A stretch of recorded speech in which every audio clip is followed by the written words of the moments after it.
Si tu veux parler à Dieu là où tu es,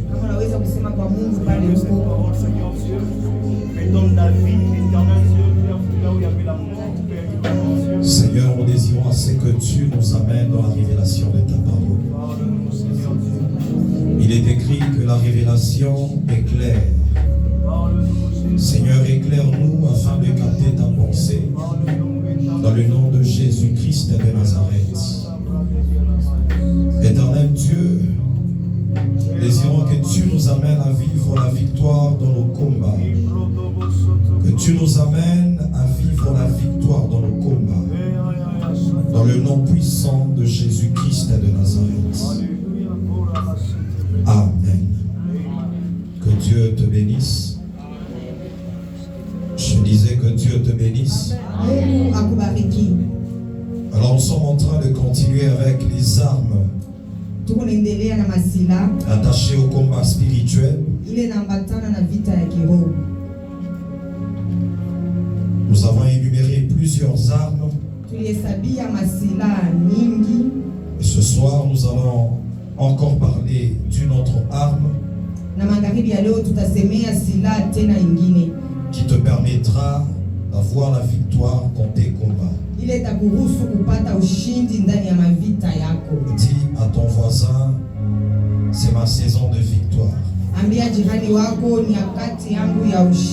Dis-le bien, c'est ma saison de victoire. Alors je suis dans le livre d'Éphésiens, c'est notre portion de base qui parle des armes spirituelles.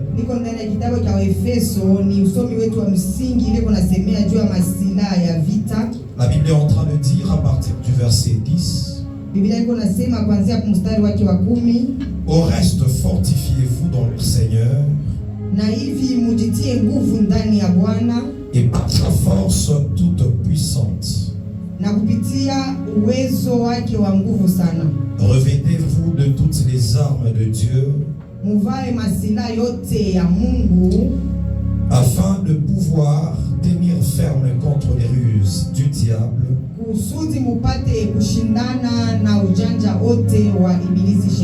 Car nous n'avons pas à lutter contre la chair et le sang, mais contre les dominations, contre les autorités, contre les princes de ce monde de ténèbres, contre les esprits méchants dans les lieux célestes. C'est pourquoi prenez toutes les armes de Dieu afin de pouvoir résister dans les mauvais jours et tenir ferme après avoir tout surmonté. Dans d'autres versions on dit afin de rester debout après avoir surmonté. Dis à ton voisin, tu dois rester debout après avoir surmonté.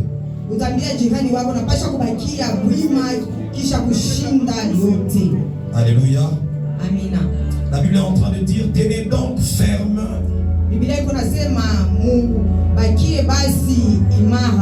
ayez à vos reins la vérité pour ceinture. Revêtez la cuirasse de la justice. La cuirasse de la justice. Mettez pour chaussure à vos pieds le zèle que donne l'évangile de paix.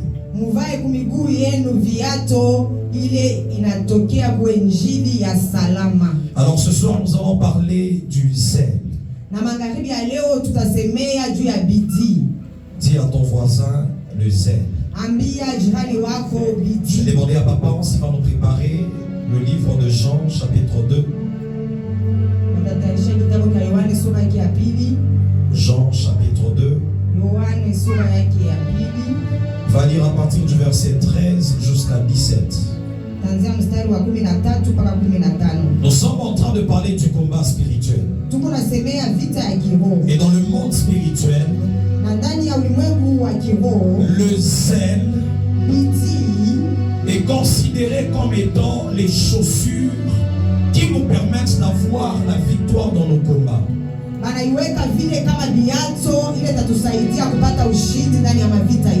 Le zèle dans le monde spirituel est considéré comme étant les chaussures d'un guerrier. Dis à ton voisin le zèle. Parce que déjà quand tu regardes une personne qui n'est pas zélée, c'est que cette personne spirituellement elle est attaquée par le monde des ténèbres. C'est dans le combat spirituel cette personne commence à être affaiblie. Parce que selon le programme de Dieu, le zèle est considéré comme étant un élément qui permet d'identifier le combat spirituel dans la vie d'un chrétien.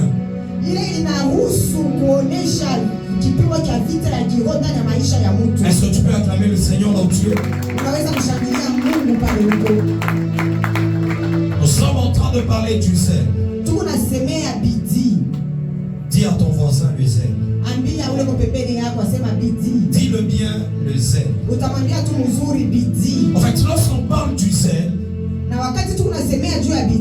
c'est une passion. Et on définit comme étant une ardeur.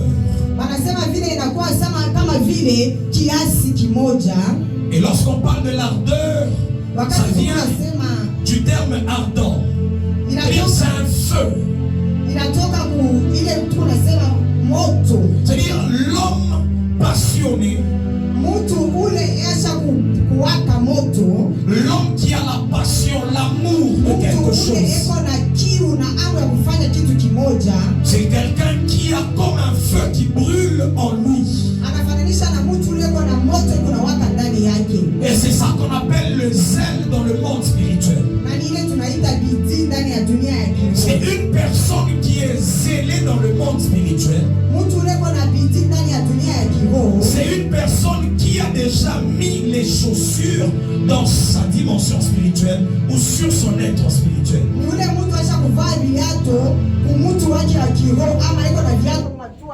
Acclame le Seigneur si on est ensemble. Dis à ton voisin le zèle. Le zèle. On était en train de définir le zèle comme étant la passion. Comme étant l'amour.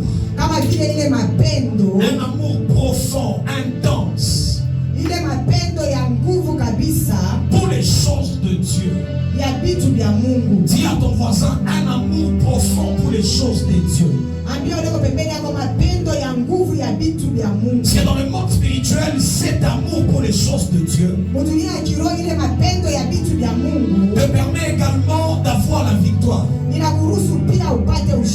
C'est dans le combat spirituel, ce n'est pas seulement quand tu commences à briser. Ce n'est pas seulement quand tu commences à renverser les choses dans le monde spirituel. Mais lorsque tu es caractérisé par le zèle, cette passion, cette ardeur, ce feu en toi, dans le monde spirituel, cela t'amène à vivre la victoire. Dis à ton voisin, il y a des victoires que tu auras juste parce que tu es zélé. Dis à ton voisin, il y a des victoires que tu auras parce que tu es passionné des choses de Dieu.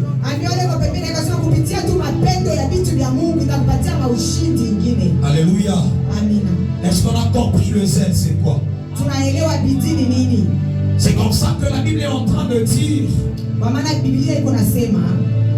que Dieu il a contre nous quelque chose. kitu kimoja. Il dit nous avons laissé le premier amour.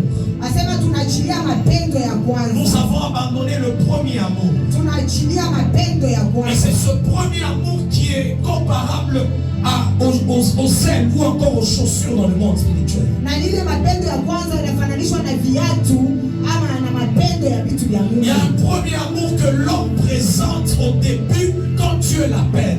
Kuko mapendo ile mtu anaoneshaka kumwanzo ya mwito wake. Et c'est cet amour que Dieu veut que l'on aille chaque jour de notre vie dans les choses spirituelles. Na ni ile mapendo Mungu anapenda tuwe nayo kila siku ya maisha yetu mbitu vya kiroho. Et nous avons aujourd'hui certains chrétiens qui ils peuvent se lever et ils se rendent compte qu'il n'est pas passionné des choses de Dieu. Kuna Mkristo mwingine anaweza kulamuka anashikia ile mapendo ya vitu vya Mungu inamtoka ndani yake. Et dans le monde spirituel, c'est un indicateur que cette personne subit une attaque, un combat. Na mdunia ya kiroho ni kionesheo cha kusema huyu mtu yuko anaishi kushambuliwa vita. Quand tu te regardes, wakati unajitazama, tu te lèves certains jours et tu te rends compte que tu n'as pas envie de prier, tu n'as pas envie d'être dans la présence de Dieu, tu n'es pas zélé pour les choses de Dieu. Wakati unajisikia siku ingine unagamuka vya Mungu vinakutoka, hauna na hamu ya kuomba, hauna na hamu ya kufika kukanisa ama kuingia ndani ya uwepo wa Mungu. Spirituellement, tu subis une attaque. Mkiroho unapata kushambuliwa. Et la Bible est en train de dire na Biblia iko nasema que si tu veux vaincre cette attaque, wakati unapenda kushinda ile kushambuliwa, c'est de remettre les chaussures. Ni kuvana ama kurudisha viatu. Et ces chaussures sont considérées comme étant les ailes que donne l'évangile de paix. Na vile viatu vinaitiliwa kama vile bidii inaleta injili ya salama. Dis à ton voisin, le zèle te donnera la victoire. Ambia jirani yako bidii itakupatia ushindi. Dis-le bien, le zèle te donnera la victoire. Mwambie tu mzuri asema bidii itakupatia ushindi. Acclame fortement le Seigneur si on est en train de m'entendre. J'étais en train de dire de ne pas attendre le moment où on te dira de briser certaines choses, de renverser certaines choses. Mais la Bible est en train de dire que si tu veux vaincre,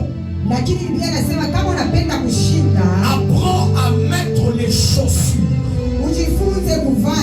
Cela te permettra de rester debout après avoir surmonté.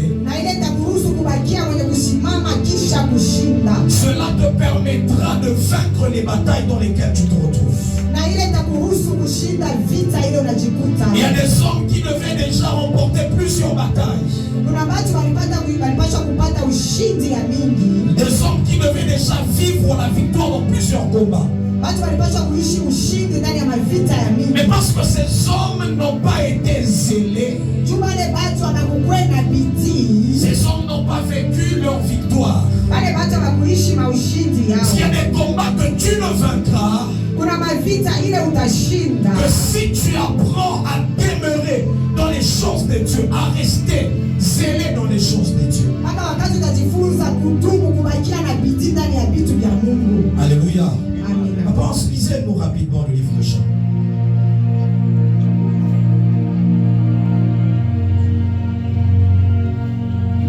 Jean chapitre 2. Jean chapitre 2. Nous lisons à partir de 13 jusqu'à 17. Il est écrit, la Pâque des Juifs était proche. Et Jésus monta à Jérusalem. Il trouva dans le temple le vendeur de bœufs. Regardez ce que Jésus trouve dans le temple. Il trouve des hommes qui étaient en train de vendre des bœufs.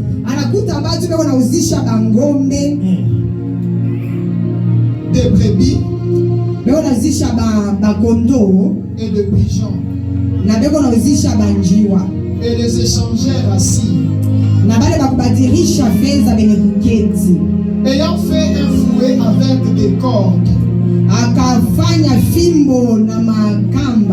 il les chassa tous du temple, ainsi que le brebis et leurs bœufs. Il dispersa la monnaie des échangeurs akazambaza fedha ya bale bakubadilisha et renversa les tables. na akamwanga ama akaangusha mameza yao. Et il dit aux vendeurs de pigeons, Akaambia wale wanaanza kuzisha manjiwa, ôtez cela d'ici.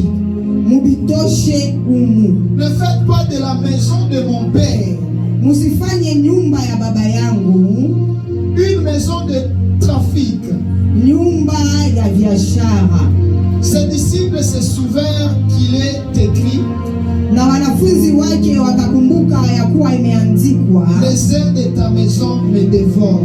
bidii ya nyumba yako inanirarua. C'est Christ lui-même Ni Kristo peke qui yake vient pour accomplir la parole qui dit le zèle de ta maison me dévore. anakuwa kutimiza ile neno inasema bidii ya nyumba yako Je crois que c'est dans le livre de Psaume 69. na waza nitana kitabu cha Zaburi 66. C'est là que ce verset a été employé par cet homme de David. Na ni mule hii shairi ilitumiwa na huyu mtu wa Mais Daudi. comment Christ manifeste le zèle? Na namna gani Kristo anaonesha ile bidii? Christ arrive dans le temple, Kristo anafika ndani ya hekalu, il trouve des hommes qui sont en train de vendre. anakuta watu weko na uzisha. La première des choses, Kitu cha c'est kwanza, que Christ arrive dans la maison de son Père, dans la maison de l'Éternel. Kristo anafika ndani ya nyumba ya wamilele. J'aimerais poser la question à tout un chacun de nous. Napenda kuuliza kila mmoja wetu, Qu'est-ce que tu fais quand tu arrives à l'église? ni nini uko nafanya wakati unafika ndani ya Il arrive dans la maison de son Père qui est le temple. anafika ndani ya nyumba ya baba yake na kwa hekalu, Il trouve certaines choses qui ne sont pas en ordre. anakuta vitu vya kuachana havina musawa, Il trouve les vendeurs de bœufs. anakuta bakuzisha ngombe, Il trouve des hommes qui sont en train de vendre des moutons, des brebis. anakuta watu weko na uzisha makondo, Il trouve des hommes qui sont en train d'échanger l'argent dans la maison de Dieu. anakuta watu weko na badilisha fedha ndani ya nyumba ya Mungu. Et la Bible est en train de dire qu'il a fait un fouet. Na Biblia anasema anafanya fimbo Et il a commencé à chasser ces hommes-là. na anaanza kufukuza bale batu. C'est seulement aujourd'hui Mpaka leo où l'évangile commence à prendre une autre tournure.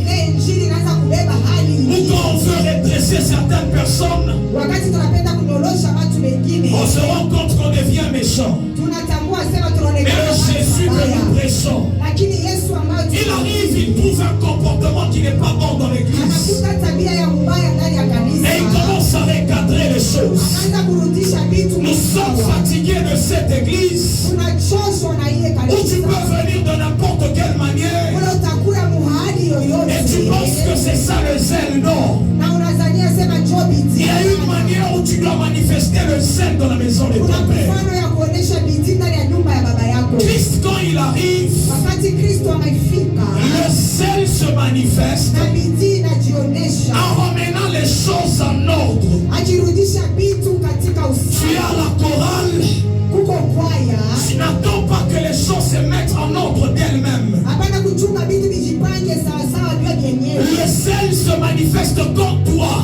tu veux ramener les choses en ordre en étant dans un département de l'église. Na bidii kunajionesha wakati wewe unapenda kurudisha J'étais en train de dire, quand toi tu arranges les choses, wakati wewe unapanga vitu c'est là musawa, que tu manifestes le na ni zèle. wakati inaonesha bidii. Et il y a des combats qui commencent à tomber dans ta vie Na kuna mavita inaanza kuanguka parce que ndani toi ya tu maisha yako. organises certaines choses dans Wewe l'œuvre de Dieu. unapanga vitu vingine ndani C'est ya là kazi que ya Christ Mungu. te dit, Na ni wakati Kristo le zèle de ta maison me dévore. Le zèle de ta maison me dévore. bidii ya nyumba yako Il y a un inaungua. feu qui brûle en moi. Uko moto inawaka Quand ndani les yako. choses ne se passent pas bien dans ta Wakati maison, vitu havipige vizuri ndani ya il y a nyumba, un feu qui brûle en moi. inakuwa moto itawaka Quand ndani je yako. vois les choses Wakati ninaona qui ne sont pas bien organisées dans l'œuvre de Dieu, unajua vizuri mkazi ya Mungu. c'est ça la définition du Na zèle. ni ile ufafanuo wa bidii. Quand tu veux que les choses avancent, Wakati quand unapenda tu veux que les choses se passent bien, wakati unapenda quand vitu viende pas quand tu commences à chercher à accuser les autres. hapana, Non, wakati unapenda kustaki wengine ça ce n'est pas le zèle qui te dévore. ile haina bidii. Là tu es en train de chercher à tuer certaines choses. Ile napenda Je suis en train de parler à quelqu'un niko nasema na mtu mmoja. que le zèle est une arme dans le combat spirituel. Bidii ni silaha ndani ya vita ya kiroho. Et quand tu commences à mettre en pratique cette arme, Wakati unaanza kutumia commencent à tomber dans ta vie. Kuko mavita ingine inaanza kuanguka Dis maisha. à ton voisin, n'attends pas qu'on te dise de briser. Akwambia jirani yako hapana kuchunga wakwambie Mais il y a des combats qui tombent dans ta vie quand tu commences à mettre les choses en ordre. wakati unaanza kupanga vitu sawa sawa. Quand il y a une flamme Wakati kuko ile moto qui commence à bouillonner à l'intérieur de toi, inaanza kuwaka ndani yako. pour que les choses se présentent d'une bonne manière dans l'œuvre de Dieu. Vizuri ndani ya kazi yako. Et le sel de ta maison me dévore. Wanasema bidii ya nyumba yako Le sel de ta maison me dévore. bidii ya nyumba yako Il y a inanilazimisha. des hommes qui sont fatigués de la présence de Dieu. Kuko watu Il y a des hommes qui ne veulent plus être dans la présence de Dieu. watu wengine wapende tena kuikana mbele wa N'attends Mungu. pas que certains combats tombent dans ta vie. Hapana kuchunga mavita ingine ya mtu Quand maisha. il n'y a plus cette flamme en toi, Wakati hakuna tena ile moto ndani yako. il dit mettez les chaussures Asema muvae viatu. qui sont les ailes Ile inakuwa bidii. que donne l'évangile de paix. Ile inaleta injili ya salama. Dis à ton voisin, remets tes chaussures. Ambia jirani wako vaa Est-ce qu'on viatu. peut acclamer fortement le Seigneur? Shakilia, shakilia, shakilia, shakilia Bwana. Christ arrive dans le temple. Kristo anafika ndani ya hekalu. Il commence à recadrer tout ce qui était là. Anaanza kupanga vile vyote vilikuwa Je pale. dis, ces hommes qui étaient dans le temple, Kusema wale watu walikuwa ndani ya hekalu. ils allaient dans le temple pour vendre. Walianza kwenda mwekalu juu ya kuuzisha. Ils allaient dans le temple pour échanger l'argent. Mule mwekalu walianza kufuata kubadilisha Dans le fedha. temps, Wakati ile ya zamani, parce qu'on devait faire chaque fois des sacrifices. juu walipaswa kwanza kutoa masadaka kila mara. Alors il y avait un groupe de gens qui allaient avec leurs brebis, leurs bœufs, Kulikuwa watu walianza kwenda na mangombe na makondoo yao. profiter le temps où on va demander une offrande. Alors les gens payent déjà là-bas dans le temple. Na ngombe kwa nachunga ile wakati watalomba masadaka, juu watu wabauze mpaka pale masadaka. Vous savez, ces gens-là n'allaient pas parce qu'ils étaient passionnés. Wale watu wakwanza kwenda mwekalu, juu walikuwa na ile mapendo hapana. Non, mais ces gens-là, ils allaient pour leur gain personnel. Wale watu walianza kwenda juu ya faida kuwina kwako. Nous sommes dans une génération où nous venons à l'église parce qu'un mariage a été prophétisé. Asema tuko wakati ile tunakuya mkanisa. Nous sommes des échangeurs dans l'église. Tuko bakubadilisha Nous voulons échanger avec Dieu. tunapenda kubadilisha na Mungu. Nous ne sommes plus passionnés de ces choses-là qui nous amènent dans la présence de Dieu. Hatuna tena na ile mapendo ya Nous allons dans l'église parce qu'on a prophétisé un voyage. On a dit il y a un travail qui va t'accompagner. On a dit qu'il y a un travail qui sera en train de venir. Des échangeurs. Dis à ton voisin, quitte cette dimension des échangeurs. Ambia jirani akasema toka mwile hatua ya bakubadilisha. Il est bien, quitte cette dimension des échangeurs. Asema toka mwile hatua ya watu Ne bakubadilisha. viens pas à l'église parce que tu veux échanger quelque chose. Hapana kwa kukanisa tunapenda kubadilisha kitu kimoja. Mais viens parce qu'il y a un sel qui dévore ton cœur. Lakini kuya juu kuko bidii ile na narua. Mais viens parce qu'il y a un sel qui consume ton cœur. Lakini ukuye juu kuko bidii ile na waka ndani ya moyo. Pose la question à ton voisin, pourquoi tu es là ce soir? Est-ce que c'est parce que tu aimes Dieu? C'est parce que tu as une passion de Dieu? Ou parce que tu veux échanger quelque chose avec Dieu? Umuulize mbele uliko pembeni hapo asema kuya kwako kukanisa. Ni juu unampenda Mungu, ni juu kuna kiu ama mapendo ya vitu vya Mungu. On a défini le sel comme étant cet amour. Bana nasema bidii On a défini le sel comme étant cette flamme. wanafafanua bidii kama vile ile moto. Cette flamme qui te consume dans ton cœur. Ile moto iko na waka ndani ya moyo. C'est quand wako. tu n'es pas dans la chose de Dieu, tu sens qu'il y a quelque chose qui te manque. Wakati ujikute kwa vitu vya Mungu unasikia sema kuko kitu maki kinakukosa. Ça ne dépend pas de tes avoirs, non. Ila ifatane na kupata kwako. Mais il y a des hommes comme Paul et Silas. Lakini kuna watu kama vile Paulo na La Bible est en train de dire, Biblia iko nasema après avoir fouetté ces hommes, kisha kubafiatuna après fimbo, les avoir donné des coups, kisha kubafiatuna mafimbo, on les a mis dans la prison. bana batupa Mais mgereza. dans cette prison, ils étaient en train de prier. Lakini ndani ya ile Ils étaient en train de chanter les louanges de Dieu. wanaimba sifa ya Mungu. Ça, c'était des hommes zélés. Wale walikuwa ni watu wa bidii. Des hommes qui avaient le zèle. Watu wale walikuwa na bidii. Mais aujourd'hui, nous avons des personnes Lakini leo tuko na watu qui ne sont plus passionnés des choses de Dieu. hawana mapendo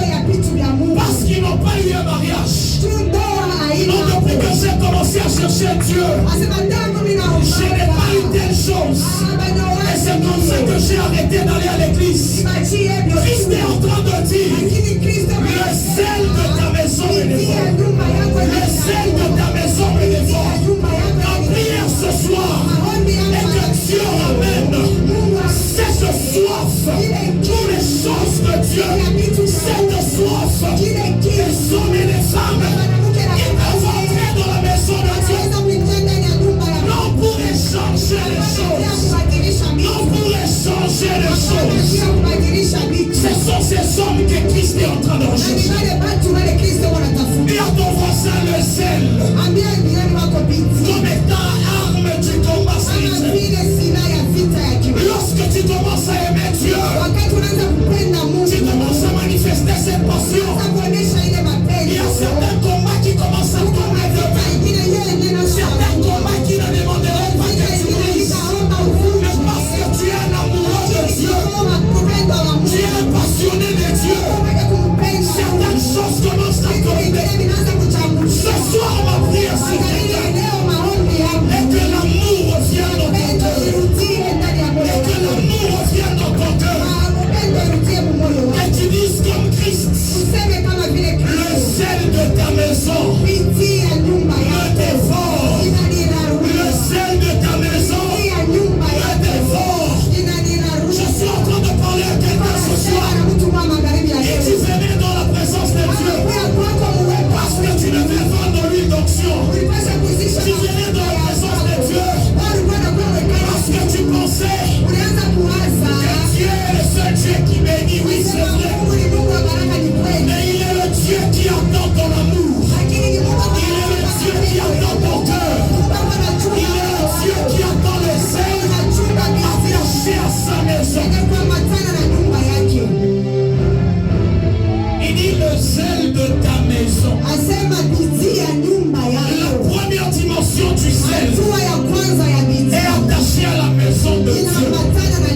Tu ne parleras pas du sel si tu n'es pas attaché à l'église. Tu ne parleras pas du sel si tu n'es pas attaché à la maison de Dieu.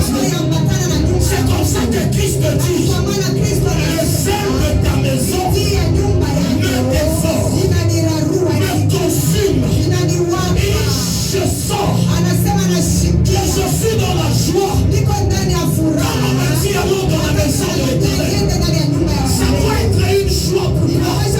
Ça doit être une passion pour toi. Dis à ton voisin, est-ce que tu es encore un amoureux de Dieu? Est-ce que tu es encore un amoureux de Dieu? Ou encore, tu es un échangeur.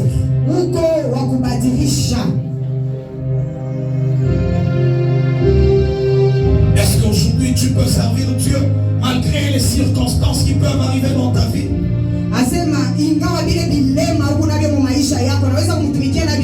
Malgré les problèmes, les circonstances. Est-ce que tu peux t'attacher à la maison de Dieu? Est-ce que tu peux t'attacher à la maison de Dieu? Le sel de ta maison me dévore. On ne parle pas d'abord d'une dimension de sel. Mais ce soir, le Seigneur m'amène à te parler du sel attaché à sa maison.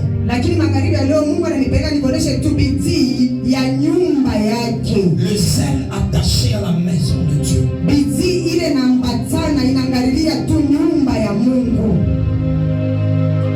À un certain moment, nous allons dans l'église des hommes et des femmes qui, elles arrivent, elles trouvent que tout est fait, tout est prêt. Et tu n'es pas comme cet homme de Jésus qui arrive et qui regarde qu'est-ce qui ne va pas dans la maison de mon Père.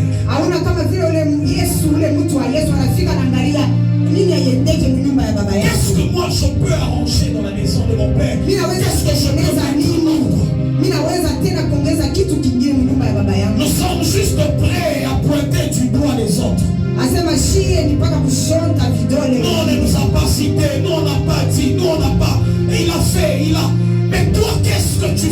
c'est là la définition même du zèle. Asema hawakututaye bonjo walifanya hivi ni pale ndio ile inakuwa ufafanuzi wa bidii. Le zèle de sa maison Bidii ya nyumba yake doit te dévorer. inapaswa Tu kukurarusha. sens que tu dois être dans la présence de Dieu. Unashikia sema Je dois prier pour l'église. napaswa kuombea Je dois kanisa, prier pour le salut des âmes. kuombea Je ukoo, dois prier pour que l'œuvre de Dieu avance. kuombea kazi ya Mungu iende Et kumbele. le zèle de ta maison Sema me dévore. bidii ya nyumba yako Le inaniua.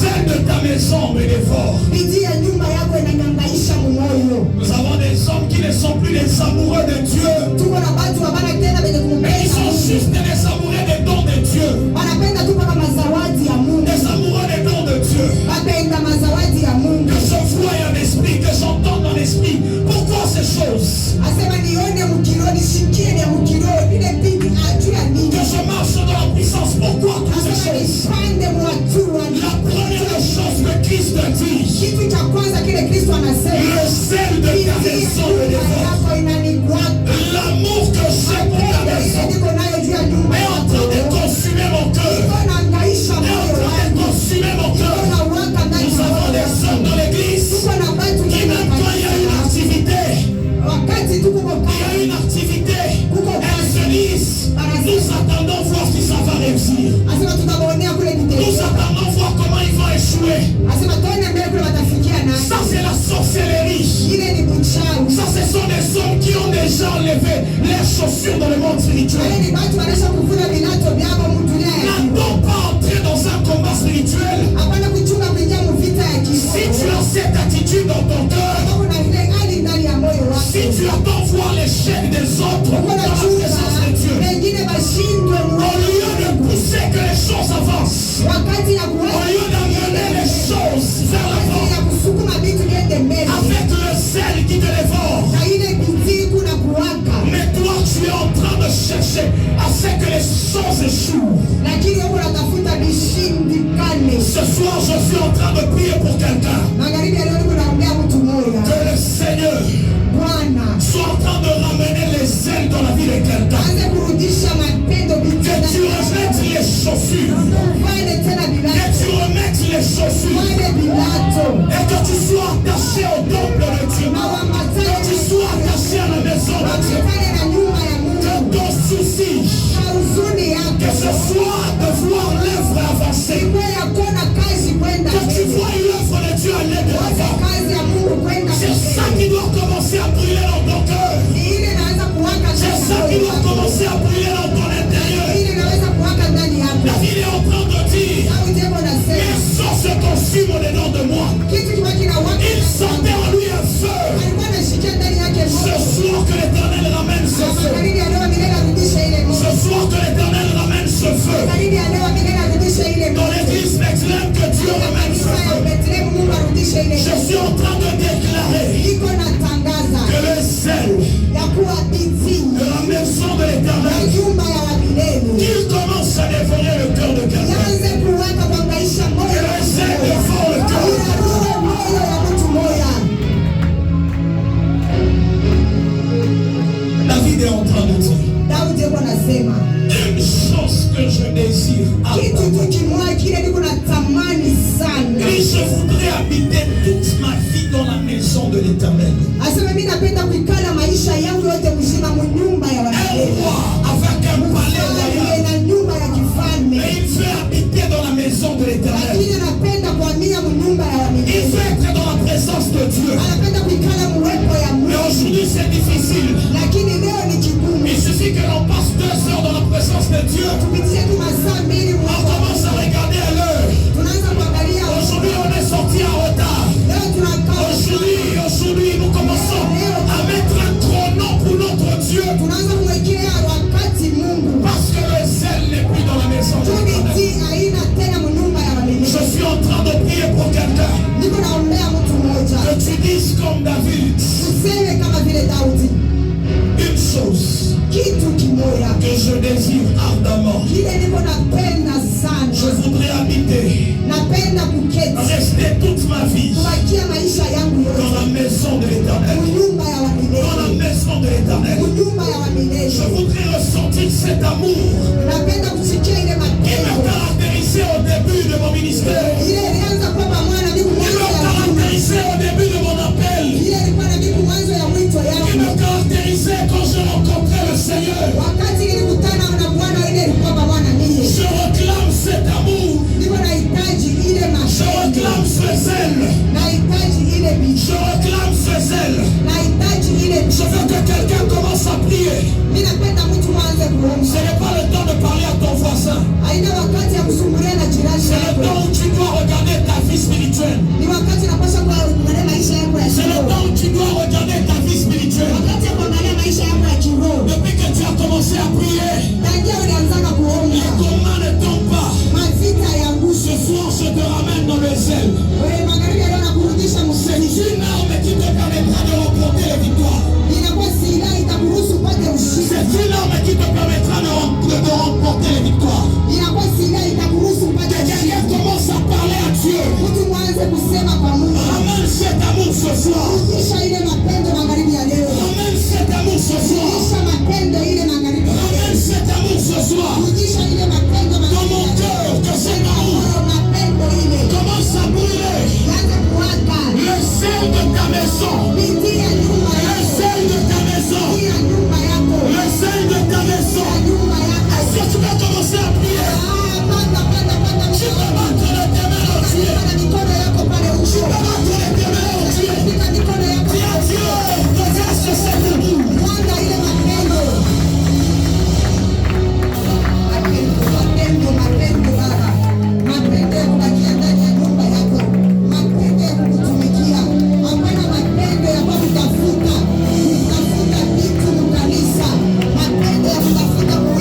cette passion,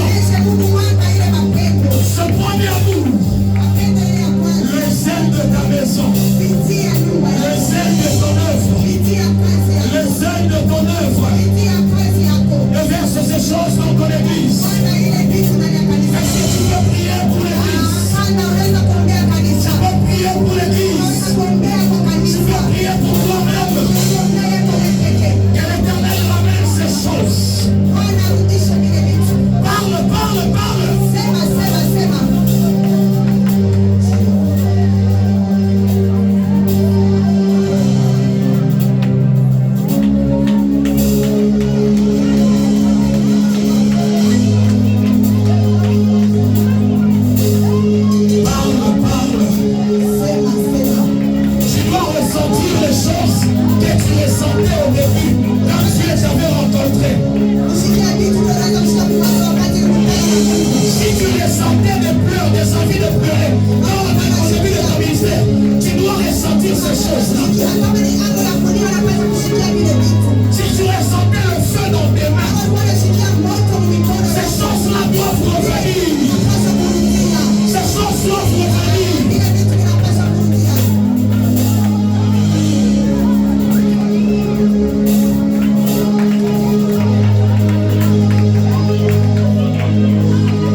Thank you.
quelque chose.